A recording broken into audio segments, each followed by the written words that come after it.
Bonjour à tous et bienvenue dans ce 58e Eco Weekend.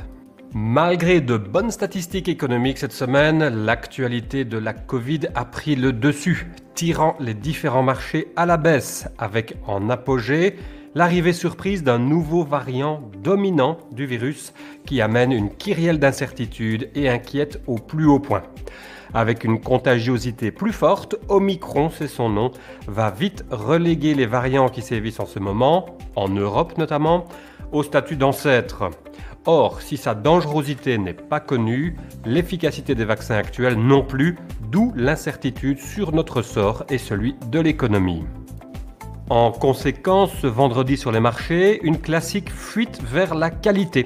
Les investisseurs se réfugient vers les obligations d'État et de bonne qualité, ou l'or, délaissant les actions, dont les small caps, le pétrole, les pays et devises émergents.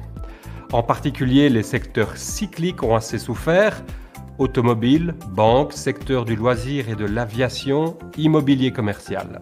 Et à contrario, la thématique du stay at home avec les vidéoconférences, les jeux vidéo, les livraisons à domicile, la thématique se voit soutenue par les investisseurs. Les estimations flash des indicateurs avancés PMI étaient pourtant enthousiasmantes, mais dans un environnement où une décision politique prise lors d'une réunion convoquée la veille peut compromettre dangereusement tout un secteur, ces statistiques économiques ne sont malheureusement plus très pertinentes. Aux États-Unis aussi, les inscriptions hebdomadaires au chômage les plus faibles depuis 1969 mettaient du baume au cœur jusqu'à ce Black Friday. Parmi les autres actualités de la semaine, Jérôme Powell a été reconduit comme président de la Fed. De nature plutôt accommodante, il pourra poursuivre sa mission.